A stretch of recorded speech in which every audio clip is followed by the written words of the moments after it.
what you would do in film, like what you'd call like an overhead. Like, so I need to know where everybody is. Oh. And so I draw that out and like draw out their action. I'm an awful illustrator, but so it's like only I can understand like my chicken scratch. But it like kind of gives me a relation to everything. And once I have that, I find the scene much easier to write.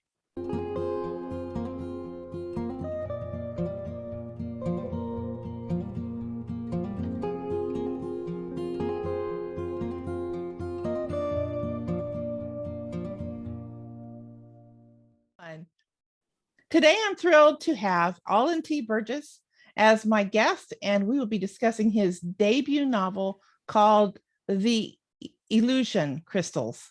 So let me introduce him to you. Alden Burgess is a writer and filmmaker based in Western Massachusetts. He grew up in Greensboro, North Carolina, and later attended Rockport College in Maine.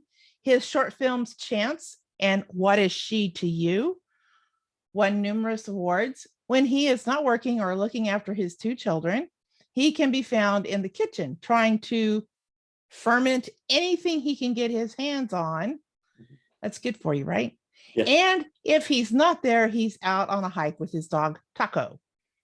Alden is currently working on a young adult science fantasy novel entitled The Elusion Crystals. Alden, welcome to Writing Pursuits. Thank you for being with me. What have you been doing lately? Well, I've been writing, and I went for a nice walk with Taco this morning. Awesome. And then the past week I had a week off because it was my kids' break, so we went to see my folks, which was really nice. Okay, wow. Well, what's the weather like? Because here it's creeping up to the 90s this week. It's in the 30s right now. Oh, it like dipped down. It got really cold and it's been really windy. So hopefully, though, I think by the weekend it's supposed to get back up to the 70s. Like oh no, I know, I can't believe it. So I was wondering, because you're calling this a science fantasy for YA. Yes. Well, how did you get the idea for this book? So basically, I was out on a bike ride and I was just kind of thinking about borders and like kind of like how borders go in the countries, and like kind of who decides who can cross what border. Right. And then I started thinking about our solar system, and I was like, well, what if we didn't know there was a border once we crossed over and we found something else out there? And so and from there I was like, well, what if they, I just kind of started playing these what if games with my head, like out on this ride. And then I was like, well, what if they were like something out there, like a border patrol almost out there, and they're like, oh wow, like sucking the life out of you. And that's kind of how like kind of came to this like vampire idea. And that's from there, the ball started rolling on like, well, what if there was more like kind of fantasy creatures out there, and a lot of what we thought were myths that we grew up with, like elves and dwarves and vampires, you name it, those were actually aliens from another planet. Awesome. That were visiting us long ago. And that like for these were different creatures, and for like early man, they tried to explain it, and that's where those myths came from. Right. It was our verbal history, but we just thought it was like fiction. It was stories you tell around the campfire. Yes. Kind of thing. Oh, okay. I love that. So how does your time in film make your filmmaking affect the way you write? I'd say for myself, like a lot of times, especially when there's a lot of characters, a lot of action on the screen or on the page, I need to like kind of map it out. And like what you would do in film, like what you'd call like an overhead. Like, so I need to know where everybody is. Oh. And so I draw that out and like draw out their action. I'm an awful illustrator, but so it's like only I can understand like my chicken scratch, but it like kind of gives me a relation to everything. And once I have that, I find the scene much easier to write. And then I can kind of picture where the action's going. If there's a spacecraft flipping over or something, I can like, all right, who's going to be affected by that? Where's the explosion going to be? Like all those little details, it helps me kind of map that out. A lot of authors lose track of that. It's hard because especially when you have like 5 or 6 characters sitting around a table or doing something, you want to make sure everybody is in relationship. And like when you're talking to people, there's always a side conversation sometimes that might happen, or like there's a lot of stuff going on at once that you kind of have to keep up with. And I would agree. say, yeah. Yeah, I agree. Yeah. One of the other things I think that has helped, like filmmaking wise, they always tell you to give people business, give them something to do. And so I try to always, like, because people just don't always just stand around and talk. You know, you got to have them like, you know, scrubbing the dishes or doing whatever, and then having that going on in the background while they're having this conversation. And that gives you as a writer, if they get frustrated, they can slam a dish down, and it gives you something to do, gives the character something to act off of as well. Awesome. And no, it shows too in your manuscript. I can tell that you're used to doing that. It's kind of like, I guess, blocking in theater where they're telling you where to stand and what to be doing at that time. And there's some Japanese cartoonist, and I'm trying to remember its animation. And for the life of me, his name isn't coming to me, but he's very well known for anywhere you look in the frame, something's going on, which is very unusual. Most of the time, everything's pretty static in the background.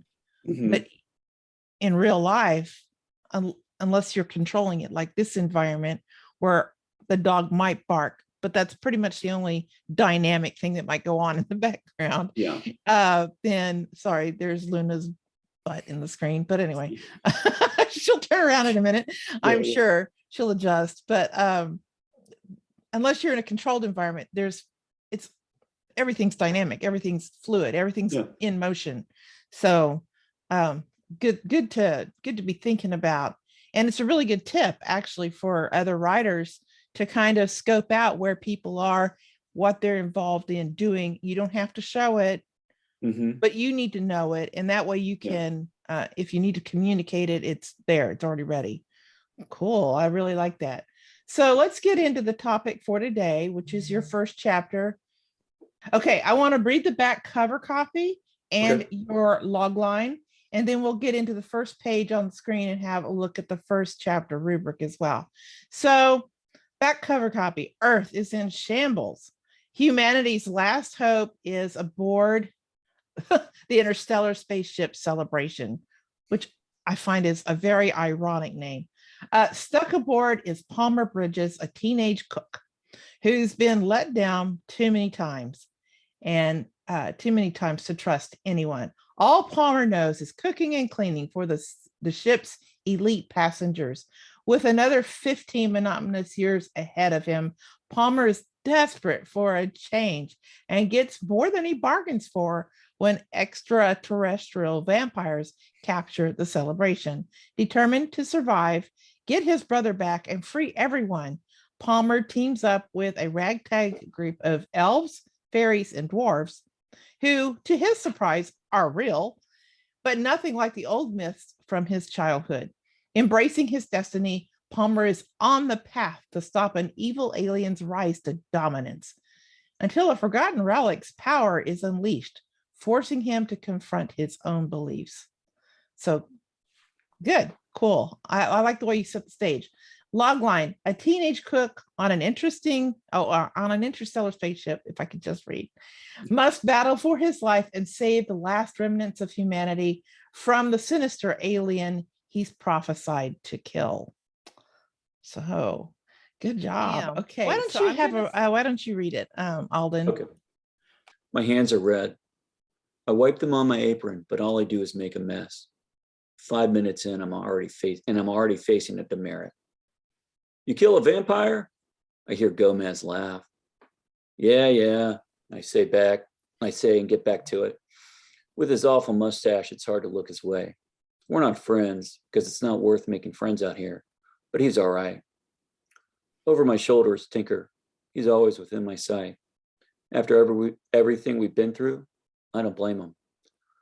Watching his little hands draw on the sketch pad makes me smile. Like Nan always says, family looks after family. No one else gives a crap. And from what I've seen, she's right. Everyone's out for themselves. You see this, Hugo? Says Gomez. Bomber's been staking vampires. We caught you red-handed. He blurts out a goofy laugh. We have gloves, says Hugo. He walks over and leans in. You know how it is around here. They make you wear a hairnet for that mop of a head of yours. Do the same for your hands. If you don't, they'll mark you up. His lanky body jiggles with laughter. Hugo always laughs before he makes a joke. Not as bad as those hands. Beat it, guys, I say and hold up 2 fingers. 2 E's. I whisper and grab another crate. I want to do my work and get out of here without losing my cool, unlike last week. When you kill a vampire, you get bloodier than that. An unmistakable voice rails out, and I tense up. Lou Lymphata. He doesn't say much, but when Lou speaks, people listen. It's more than his deep voice or how he lumbers around like an overgrown bear. He commands your attention. I try to avoid him as much as possible, which is tough because he's my boss. With their pale skin and yellow eyes that suck the life out of you more than their fangs, Lou's big bushy red hair and beard wavers in the light as he gazes off in the distance. A stake would kill him, but put a stake through the heart of anything and it dies. Wood's got nothing to do with it either. Cutting off their head's always a good way to go, if you can grab hold of their greasy hair. Nothing's worse than thinking you have a vamp down for the count, and they slip out and come back at you. Once they get the scent of your blood, they'll know it forever. Lou looks at me. Remember that. My hair stands on end. He says it with such certitude, I'm almost convinced what he's saying is true. It reminds me of these bedtime stories my mom used to tell, all about fairies and elves fighting evil vampires and goblins. I believed them. I know better now. You could never trust anything she said. Lou's full of it too. How do you know so much about vampires? You got blood-stained hands? Gomez gives me a wink. Blood doesn't stain your hands, says Lou. It always washes out. It's the memory that stains. He snaps his head to Gomez and Hugo. Back to your stations. They scurry away, and Lou turns to me. And when you're done with the beats, clean yourself up. I don't want to waste time writing a demerit. And put away all that produce the ag drop off. Lou takes 2 steps, and no hover lift. He mutters to himself about not being ready as he walks off.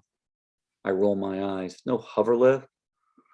Whether it's lifting a 50-pound bag of veggies or chopping them, Lou's always makes me do everything by hand. The ship is filled with all these cool gadgets that the rest of the kitchen crew gets to use, not me. Whenever I complain, he says I need to build my strength or sharpen my knife skills. It makes me laugh, as if any of those things will come in handy. That always makes me laugh because it's like a self-fulfilling prophecy.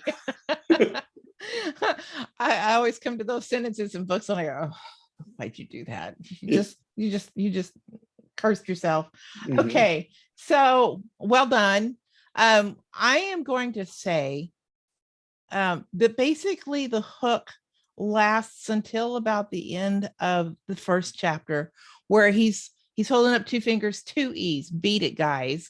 2 E's. Like it's a he's making a joke or a pun. The chapter rubric is actually split into 2 parts. There's a section on just the hook alone. So all I'm doing is looking at the first page as if I'm an editor or an agent. Mm-hmm. And sometimes that's all the time you get is just that first page, and it starts down the page a little bit. I actually even put a few, like about a third of the way down the page. So that kind of shortens how much time you get to make your impression. And overall, I think it's really, really strong. So here we go. This is the table of contents on the rubric. And in the hook, I'm looking at 5 things: point or promise, which is of conflict, answers to questions, a satisfying story to come, all those things. You're aware of what a promise is, and the point of view. And I'm hoping that I'll meet the main character, which happens, which is great. Setting, tone and mood, and genre. So on those things, and I'm going to go down to the hook section, the very first thing, and I didn't know what your length was. I couldn't remember the word count. You may have told me. Is it approximately 70, 80,000 or what? No, I'm like at like this. I'm working on my third revision right now. My second draft was 114,000. Okay, that's okay for science fiction, fantasy, even YA. So you're right in the ballpark. You can go that long without raising any eyebrows. So it's just how on point is it, and do they want the whole story? So I'm trying to cut it down by about 20% is my goal with this draft. Okay, just to make it tighter. Yeah, just to make it tighter, and it's already coming down. Okay, so on each of the pages, there's like this rubric, and it has 4 sections. It's underdeveloped, fair, good, and excellent. Excellent is ridiculously hard. Yeah. Like the hook is likely to be quoted from now on, kind of like the first line of Pride and Prejudice, or, people put it on their bookmarks and t-shirts, So yeah, I kind of made it kind of hard to do that. I think you might be able to do that with Andy Weir, but you'd have to be okay with swearing. His book, but or the first one anyway. The hook is original and interesting, so I put you in the good category, which is great. Immediately questions are raised in the reader's mind. Some form of conflict is clear, and there is a promise of a satisfying story. Readers want to keep reading. They are hooked. So in your first paragraph, you already hint at conflict. 5 minutes in, and I'm already facing a demerit. So that tells me that there's some tension going on.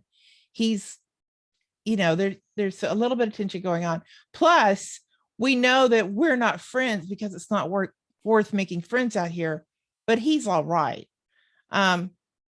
You have the saving grace here where he's concerned about some little kid. It's not easy to tell that it's his brother. I might counsel you to say, watching my brother's little hands draw on a sketch pad makes me smile. Okay. Or my younger brother's hands. I don't know how little he is because he's 9. Yeah. So, he might consider him little because he's 15. So anyway, so the very first thing you get in the conflict, and that's one of the things I'm looking for. Also, you've raised a lot of questions just in that first page. My questions were, why does Palmer believe it's not worth making friends? Who hurt him? And you kind of get the idea that it's probably his mom. But anyway, why did his nan teach him that no one else besides family gives a crap? It's like a family motto. So how old are all these guys approximately? Why is Tinker permitted in the kitchen? And why are there demerits? So those are great questions for me to have right away. I want to know what the answers are. That's the purpose of a hook, is you've made a promise, I'm going to answer these questions. And I think you're well on the way by the end of the chapter to getting most of these questions done, and then you've raised others. So there's also signs of conflict, especially inner conflict. Nobody cares. I can't trust anybody. And I got in a fight last week. Believable dialogue among the guys who are present. So you're really strong on your promise of a satisfying story. Okay, the next section, point of view. You have any questions about that one? No, that's good. Okay, all right. So point of view. Again, you're in the good section. This section is only for point of view within the opening line. So I'm not looking at the whole chapter here. I'm just looking at the hook. So it's not an overall point of view assessment, but your choice of first person present tense works very well for the story, and your genre of YA.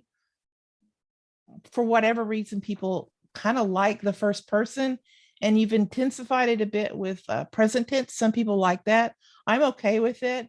One of the people that does it very successfully was, I believe, Suzanne Collins. Yeah. With the Hunger Games is written that way. You know, she reaches out her hand and the bed is cold, and she's straight there, right in Katniss's point of view, and she never strays. So you stay in Palmer's head, and the readers get a strong sense of an outsider who's just trying to get by and possibly has a big chip on his shoulder. Now, he is protective of Tinker, but in no hurry to make friends. So really great, right out of the box characterization, a strong point of view, very believable 15-year-old guy in my experience. So that's great. All right. Setting. This is the only thing I'm going to ding you on, really, is setting is minimal and basic, right in the hook. And the setting adds no flavor to the opening. The reader needs more information to understand the context. And what I'm going to say is, you know, when you're making a film, you have that opening shot and you get about 30 seconds. Yeah. Maybe. But you know, if you were planning this as a movie, it would start out and you would see maybe the exterior of the spaceship as it's going through space. Boom, you know where you are. 2, then you would get into the quarters and you maybe follow the roadies down the hallway. And then you would go to the kitchen and or you maybe would open with the chop, and his hands are gross. And you would know that he's chopping beets and he's in a ship's galley. But whatever you would do to kind of maybe, and then maybe pan out to the cafeteria where people are streaming in, and they're probably well dressed. I mean, they go out on their uniform or whatever they've got, their spacesuit, but you can tell they're kind of wealthy as opposed to the scrubs in the kitchen, you know, so you've already started, but that's all in that opening sequence where you said absolutely nothing. So I was thinking maybe because you don't have the luxury of that in your very first thing, is maybe we could do this thing where give a label there at the very beginning of the chapter, right between chapter 1 and the first line, and say Galley of the USS Celebration 1730 UTC, where, you know, kind of like that's what the ISS, the International Space Station, uses to coordinate time zones, because they've got people from all over the world. They've got mission controls from various places in the world. And, you know, and I didn't know if it was USS because, you know, that stands for United States Ship. So who knows what it really says. But anyway, you kind of see that on its hull. And, but I was thinking that maybe that would be a shorthand way to establish that you're maybe in space.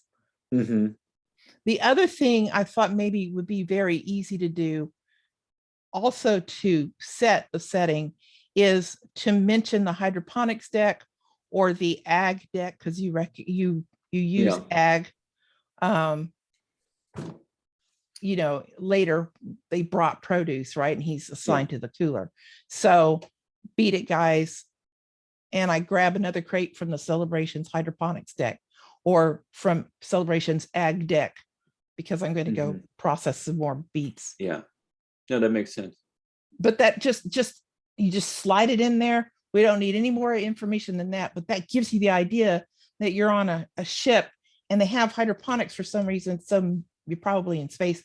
And if they skip the stupid cover with the actual description, hey, it's on this interstellar spaceship, and they haven't looked at the cover, which has, you know, a spaceship or whatever in the background. You know, if they don't have any of those context clues, if somebody's just reading an audiobook or listening to an audiobook, they get like get at least some clues. That's all I'm going to say. So that would be my recommendation, is just slide something in there, okay, because you don't have a lot of time in the hook. Yeah. Okay, and I can kind of see that it's coming up to the dinner hour, but anyway, and that's why I guessed at 17:30. Because that's what, 5:30? 5:30, yeah. Okay, so tone and mood. The hook sets a clear tone and mood. The word choices and phrasing are original, engaging.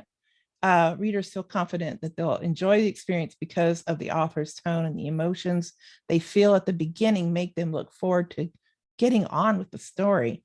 And I really feel that's true. Immediately, you feel the tension in the main character. The reader understands and sympathizes with Palmer, because you can tell he hasn't had an easy life, but he still wants to get by and take care of his brother. So, he's relatable. So, tone and mood, I think you hit it. And you might think of it as a little bit different. He seems a little depressed. Not quite happy, uncertain, and standoffish. So you've set that kind of emotional tone, and that's fine. That's what you want, right? Yeah. So, okay, genre. There's a hint of which genre the book is in. If you're not looking at the cover and you're not looking at the back cover description, because you've obviously told them, but you might want to just make it perfectly clear they are on a spaceship. And I think that would be great. And I said, I really hope there's going to be vampires or something worse, but you've assured me there are going to be. So if I started on the front page and I got down to where they're talking about vampires, like Lou is talking about them, like he's seen them and fought them before. So I'm really hoping that's true. And that, or at least he's seen film or video, so anyway, okay, so let's go back and let's go through another section. I think this is really strong start, and that's the only thing I'm dinging you on is because I want you to just make it clear, make it really clear. And that's a really easy fix. You saw that. It's a really easy fix. If you want, I can read the next section, then you can read the last section. That works. Okay. We got through. Makes me laugh, as if those things will come in handy. Okay, so what we're skipping here for our viewers is they kind of have this thing where they're going to have a dartboard, but they're going to use knives on the final round, which is totally against the rule. Before they get to that point, they get interrupted because the boss walks up. Okay, and he says, break's over. But in the interim, you learn that Palmer has a knife that he carries at all times, which is totally against the regs, but he's got it and he keeps it with him and always hidden. But he thinks about it because it would be perfect for throwing. Anyway, break's over, says Lou. His eyes narrow in on me. Palmer, your turn. My body turns to stone. Oh, come on, man. I want to hide. It's the worst job in the kitchen. Birthday duty. Before going back under, the roadies get a slice of cake for the birthday they missed while asleep. It's the only sweet thing they get. They love it. If their slice isn't big enough, and it never is, they explode at you. It takes every ounce of energy not to snap back. Can one of you go with me? I look around and no one will meet my eyes. I knew they weren't my friends. Quit your whining, says Lou. I grab the cake cart and walk out. Hurry up, says short dude with a buzz cut. I remind myself that they've been in hypersleep for the past year, and by this point in the week, you're cranky. But the tension in my body remains. On the other side of the room is a kid's table. Their gold coveralls are in sharp contrast to the roadies' bright red.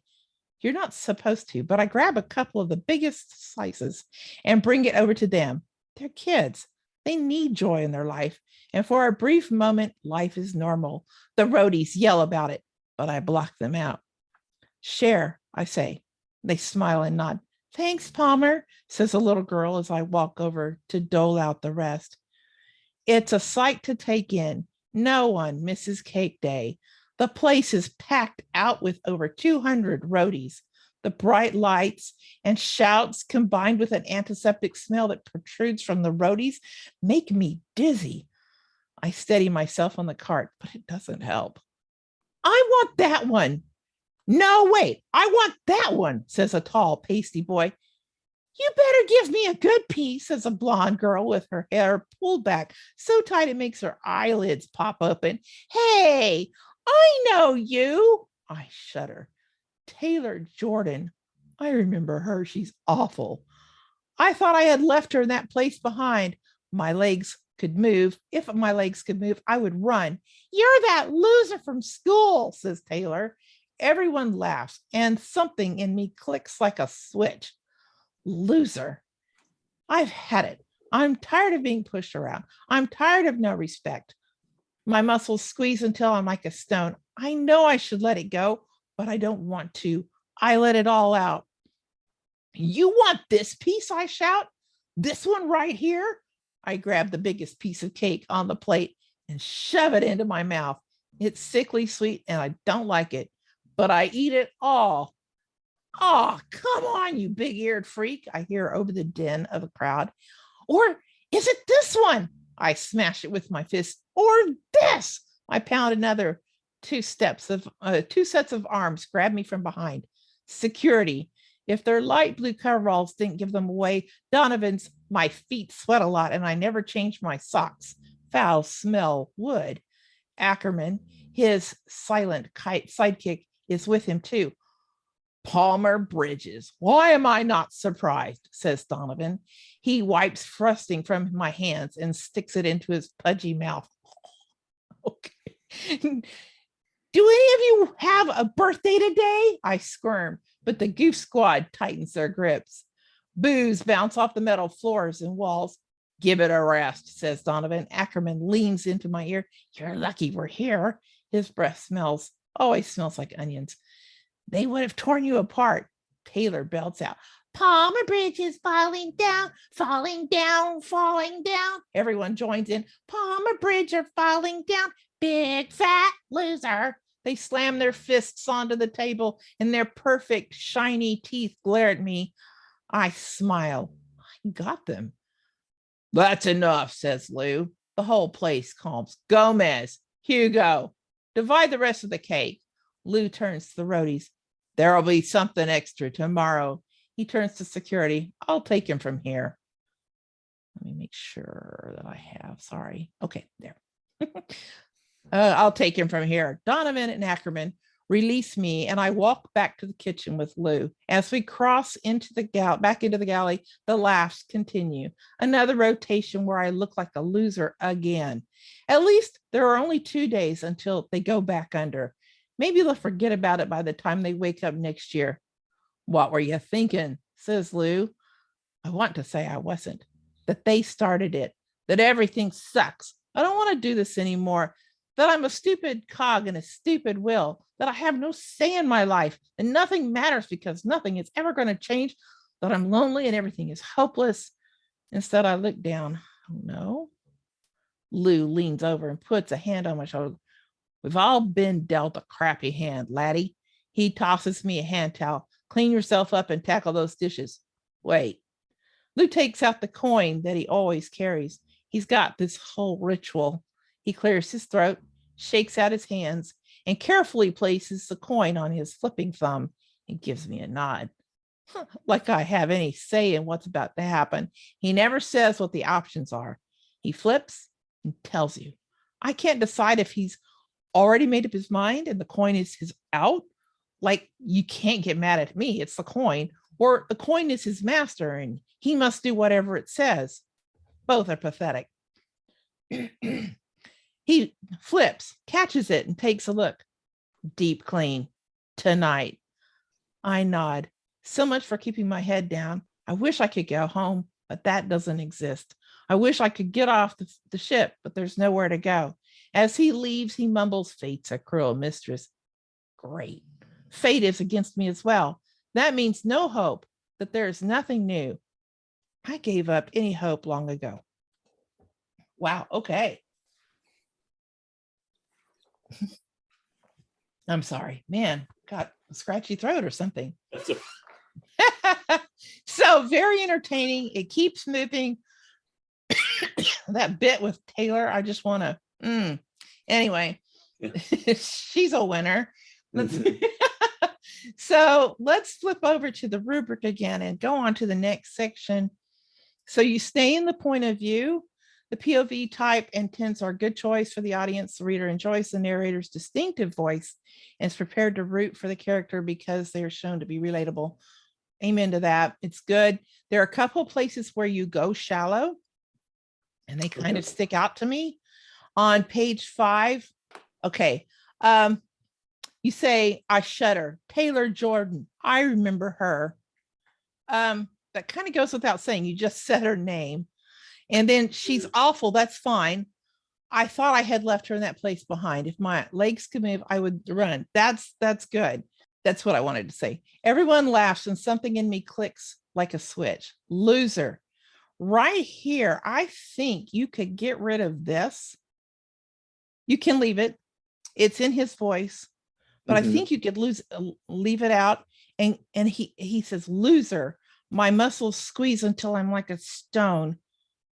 I should let it go, but I let it all out without saying, I know, but I don't want to. If you could get rid of maybe those 2 phrases and leave the rest, that would work.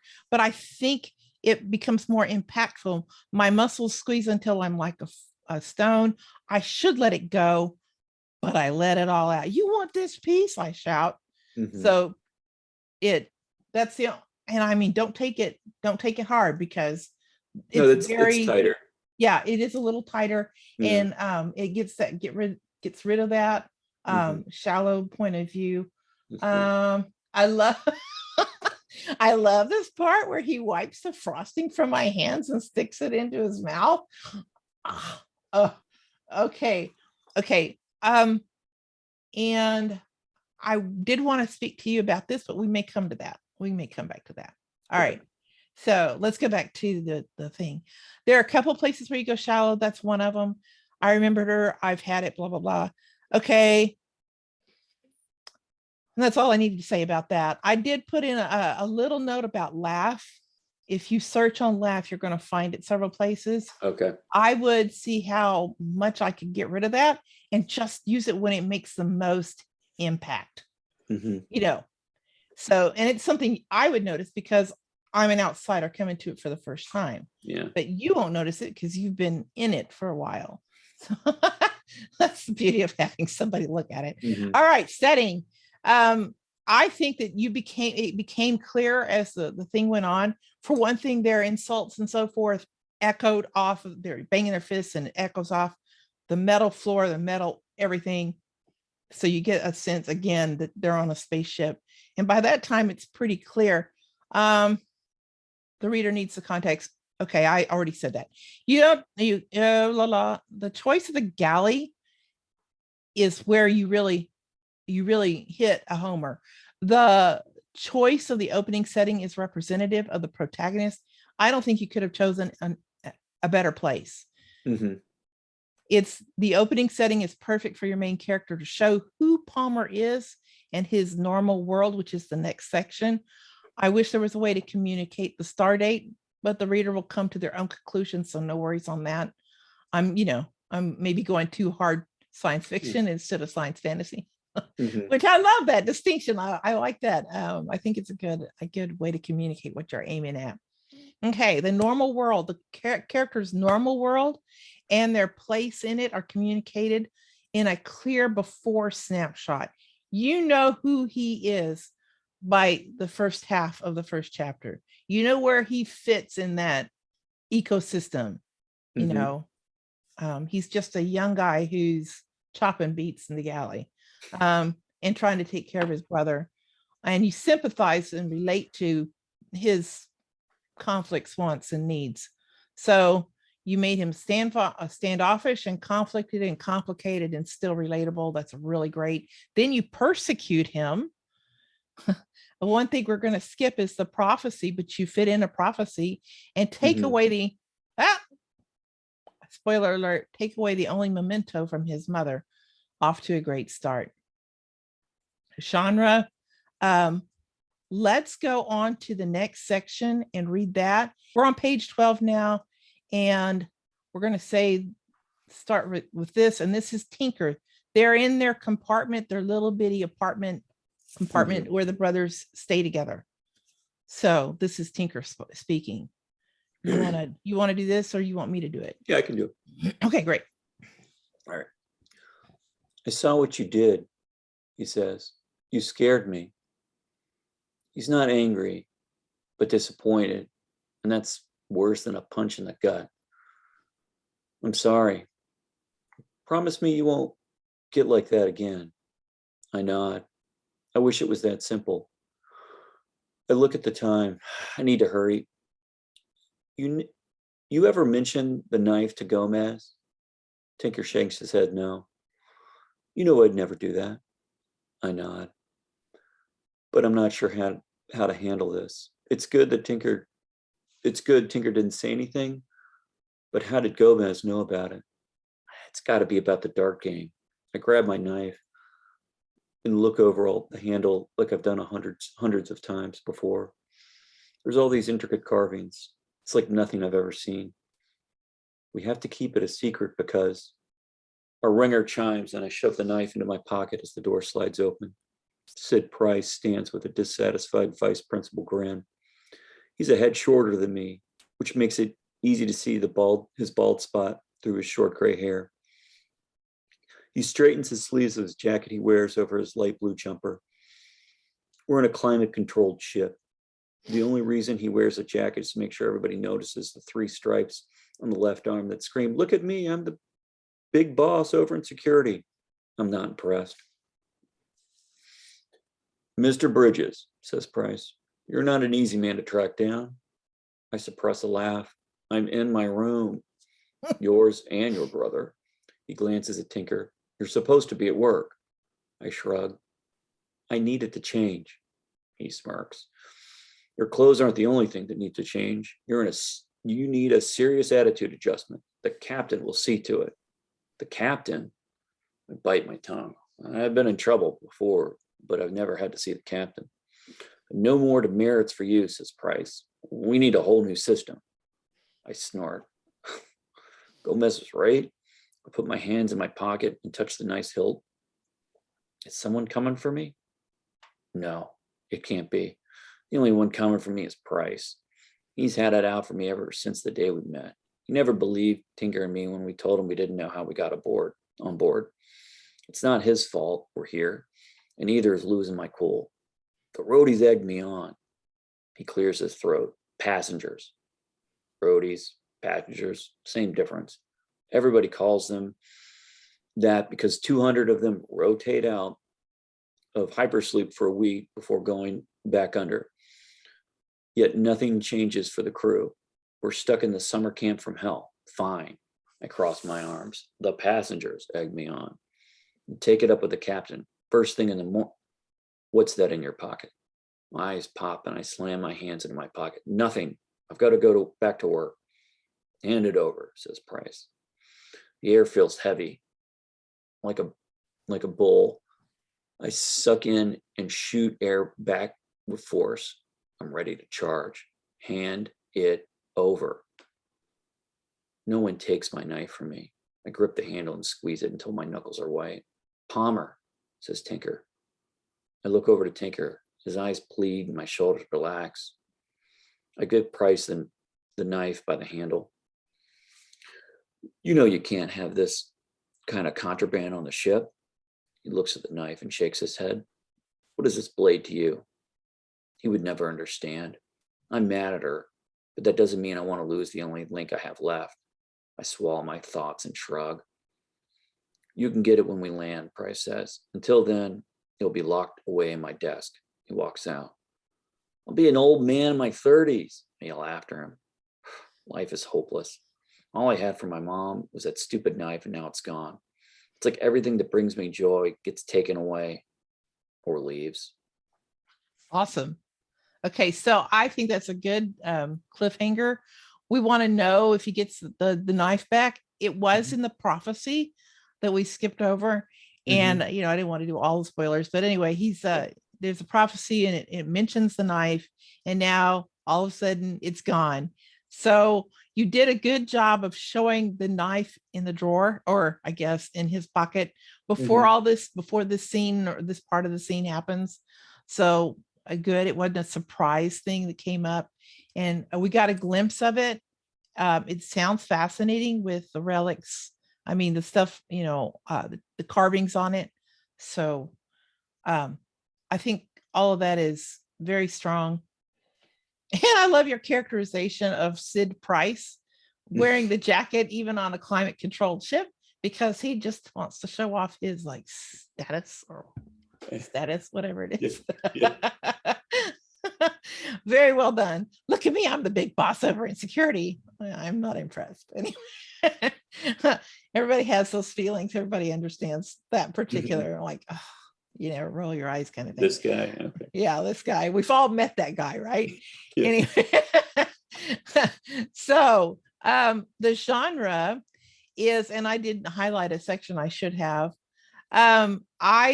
I love this chapter, and so I would put it right on the line, good and excellent. I've never read a book quite like it, so good. You've done something really great, but at the same time, you've honored the tropes. The ones I spotted are Lou, the mentor who knows too much about vampires to make anyone comfortable. And so nobody believes him, but at the same time, it makes Palmer's hair stand on end. Gomez, the surprise mystic who's unaware of his powers.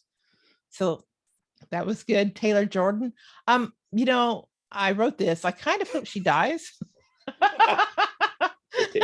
But maybe she will be one of the core team members. Who knows? The reluctant ally. I don't know, but it brings up another question. So what's going to happen to her? Because you've obviously highlighted her and her mean girl spirit. And then you have Tinker, the vulnerable younger brother. And I know that's not actually a trope, but it's a really good tool in your tool belt. And it gives you a lever to work on your main character with. So great. And then the roadies, which they seem like zombies to me. There's a little bit of an undead air about them. They do have some things in common. So I'm just kind of hoping that somebody turns. But anyway, the captain, why do I think he won't make it? Anyway, the head of security, those are just figures that you expect to see on a spaceship. So you've honored that. The ship headed away from a dying planet, very dystopian. Their destination, and I love the way you fit that in, planet Jackass, and I mean New Earth, whatever it is. So we expect them to have a dream planet waiting for them. That's kind of a trope, that they're headed towards paradise or their new home. They hope it's going to be perfect. We have Palmer, the underdog hero, interstellar spaceship, a must, for what you're doing here. And then the knife, an unexpectedly cool gift from Palmer's mother. Is it a magical relic? Read to find out. I don't know if that's the relic you had in mind, but it is very interesting. And obviously you've put it kind of at the center of the conflict. So were there other tropes that you were trying for, or that I didn't catch? That's a good question. And it's okay if you mention something that comes up later. Yeah, I'm trying to think if there's well, you have mentioned some. Actually, you mentioned commonly held beliefs about vampires. Yes, I do. Like there's it's hard for me to keep it straight what's in the first chapter versus right versus the rest. And but you've brought them up first thing, and I didn't even mention it. Yeah, and so then and I play with those tropes later on. Like when we meet people, like they'll tell you what is a myth and what is not. Awesome. Which is fun. And that'll keep it, very entertaining. Well, and you've shown the vampires in the drawer too, You've brought them first thing, And then you kind of like, aha, they're not real, Yeah. But then you mentioned on the back cover, yeah, if you pay attention to the back cover, yeah, they're coming. But anyway, that's where I think you did a good job of honoring the conventions and expectations. I am thrilled by the promise of great things to come. So that's right on. Cool. Right on. Okay. So the stakes, death is on the line. And this is what I tell all of my writers, is that there's several kinds of death. There's emotional death, spiritual death, social death, political death, and physical death. And I think there's three that are a distinct possibility. Obviously, the social death, he's already in the bottom rung. Yeah. So, what's there? Well, there may still be room for him to fall farther. Palmer already feels like an outcast, and then Taylor leads a chant about his loser status. Wow, great. Emotional death could be on the line if something happens to Tinker. And already he's ailing in a way. He's kind of sick because I don't know what happened to Nan. Is she alive or dead? And something has gone on with his mom that has deeply wounded him. So there he's got a wound he's carrying around. And then physical death seems like a distinct possibility too. I mean, they're on a spaceship headed to a planet that is years from Earth. What could possibly go wrong there? So you've set the stakes pretty high. And then when his knife gets taken away there at the very end, you've raised the stakes at the very end of the chapter. So I think that's very well done. Okay, then conflict, the shadow of things to come. So that's all you have to do is kind of hint or give us a clue that there's more conflict that's going to come down the pike. The protagonist must make a choice, and whatever choice they make has associated risks and consequences. He chooses to give the knife away because he's trying to stay in his brother's good graces. They just had this discussion, and then Tinker is the reason he gives up the knife. So that's going to have some consequences down the line. So I see almost every kind of conflict there is already kind of happening here. Palmer kind of hates himself and has trouble controlling his anger issues. So he's got an inner struggle going on there, character versus self. Character versus character, Taylor. Oh my gosh. And also maybe the Sid, whatever his face is, the security guy. There's also some conflict there already. From the moment they met, it's been bad. Probably because he assumes that they're stowaways, which is a great touch, by the way. They don't know how they got there, and he suspects that they were, they've lied to him. Character versus society, the poor versus the rich. We did skip over that section. I think you did a good job of him reflecting on what he knows, what he thinks he knows about how things are working out. Character versus nature, space is a vacuum, what could go wrong? I'm just saying. Character versus technology could be. Character versus supernatural, I think there's a promise there, possibly because I believe the knife has some kind of magical power. That's, as a first time reader, that's what I'm thinking. And then character versus fate, there's a prophecy. So of course he's going to have, the struggle against his fate, right? Yeah. So you've kind of hit all of this, and usually you don't even have to hit more than maybe two. There's almost always character versus self. You've got that inner struggle, but then you've got one or maybe two of the others, but you've managed to immerse yourself in an environment where the possibilities are pretty endless for conflict. So good deal. Okay. Choice. It comes down to the conflict in the first chapter forces the protagonist to make a difficult choice. And you don't feel like he has a choice, but he could have chosen to just refuse to give off the knife and have a physical struggle with the security guard, and who knows what could have gone wrong. but he made a difficult choice and he gave up the knife. So I think that that's a pretty good thing. He didn't have the consequences are not necessarily very obvious what's going to happen, but then it's at the end of the chapter, and that makes it a good jumping off place. You've already shown some consequences, and that's kind of the next thing is conflict always demands choice, and choice leads to consequences. That's kind of the rule. So I'm going to put it right here because, you know, it could be higher. You know, you haven't put him on Mars with being stabbed through the spaceship with an antenna. So, yeah. But you've done really well. So he did have some consequences already. And that's the next thing is he had some consequences where he had to go on.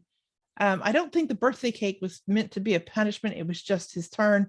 But then he had to go on deep clean. So that was a consequence of what he did to the cake. Yeah. You know, I love the idea of the characterization of Lou where he flips the coin like it's the coin's decision. Good explanation there. It made me laugh. But no major consequences have happened yet except the loss of the knife. Mm-hmm. But we can be sure that more consequences are on the way, and there's going to be a ripple effect. Mm-hmm. So when I'm looking at the first chapter, it's a strong first chapter. There's just, you know, a couple of things, just a couple that you need to tweak. And then it does need to go through a copy edit where somebody's looking at your commas. Yeah. You know, where you start and stop sentences, but really, I think part of him is his run-on sentences. That's the way he thinks. So some of that needs to stay. And hopefully, you know, an editor or an agent can see that that's part of his voice. So the first chapter ends with compelling unanswered questions. Check. The stakes get raised. Check. And something unexpected happens. He loses the knife. Check. That raises more questions. So Palmer is going to meet the captain the next day. What will happen? Will he get the knife back? Good ending. So well done. Cool. Do you have any questions about this or about anything else that you have questions about your first chapter? Yeah, I've gone back and forth on like I've been writing like almost like I've split up the writing into scenes is how I generally write it. Mm-hmm.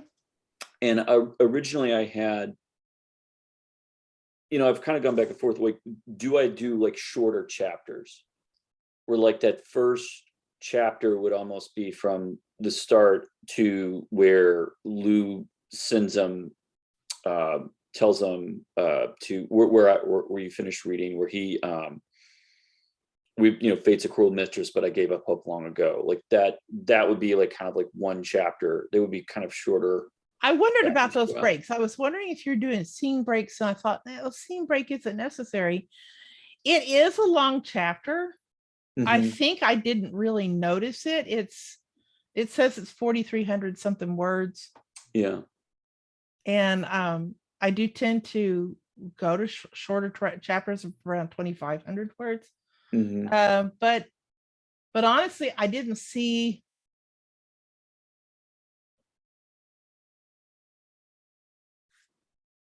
Let me see where that puts us. I'm just going to do a quick run down here. Because I've kind of gone back and forth. This is my theory on this. This is kind of like, you ever like, oh, I don't have time to watch a movie on Netflix, but then you end up watching like a show like over and over again because you like can consume little bits. And I feel like sometimes people will like, they may not read the whole chapter, but if a chapter's shorter, they'll continue to read and they'll like get, what I want is like people to get hooked and keep on reading. It's right. No, that was my logic on that. I agree with you. Maybe a good place to stop if you wanted to cut the scene or chop it in two. 2,631, about 2,600 words in. You are right there with Gomez, and he gets a face full of cake And then Gomez's eyes glow white and his body hangs like a puppet at rest. His head flops up and he grabs me by the shoulders. Beware, he says in a raspy voice. Like I've never heard. They're coming for you. He squeezes and gets an inch away from my face. Your knife will save your life. You could cut it right there. Okay. That's a good cliffhanger, because what on earth? And then come right into the next chapter, make sure that he looks at Gomez, that he stares at Gomez, and then Gomez, what did he say? And you'll have to, again, set the scene. Yeah. Just because people do put down books, I don't think they're gonna. That's a great cliffhanger. Yeah. But you need to do it anyway, because somebody might have promised to put it down. You need to remind them where they are. But have him maybe refresh, my knife will save my life, and he's looking at Gomez. We're still in the kitchen. And then Gomez like, hey, you want that last piece of frosting? Yeah. It cracked me up. And then he says, you sound like Lou. And he says, I'm out of here, and you go on from there through to the end of where you ended. That would work too. It's really going to be kind of up to you. I think it's a very strong first chapter as it is. Okay. But if you wanted to end it sooner, then that would be where I would say maybe you could end it, because that's a great cliffhanger. Nobody's going to put it down, not willingly. Not willingly. So like I said, I think it's definitely in need of an edit. I could tell you right in the middle of getting it done, and so that's fine. I'm going to send you my notes. I'm going to send you the rubric. I'm going to send you one with the track changes on, and it's not an edit. It's just some side notes here and there. The thoughts I had as I was running through it, in preparation for our talk. Thank you so much for being here with me today. Is there someplace people can find you on social media, or do you have a website they can look at or anything like that yet? Not yet. I need to get, that's one of the things it's on my to-do list, is I was going to start a Twitter account, and I'm on Instagram, but I'm not very active. But that's like one of my next steps is start to get a little bit. It's kind of one of those things you kind of grit your teeth and go on and get started. I was going to say that if you decide to go the indie route, and I know you're planning on doing the whole query thing, but if you decide to go the indie route, you have a great way to have a reader magnet, which would be what happens at home. Show them at home the lousy conditions. Mom's gone. All she left me with was this crummy knife, and Nan, who's a crusty old lady. And then somehow or another, they know this whole thing is going on with the celebration. People are leaving Earth on Elon Musk's, starships. That's a joke, Elon. Anyway, who's watching? So they're already planning ahead. They're already going to leave. So, and then they wake up on the ship. Cut. Somebody says, how did you get here? And they have no idea, and that would be your reader magnet. It's almost already written for you, because what needs to happen in that prequel kind of, and it could be almost this long, or maybe 7,000 words or something, but it wouldn't have to be much longer than this. You're just setting up the normal world. You're showing them before they became ship dwellers. So great. Cool. Any other questions?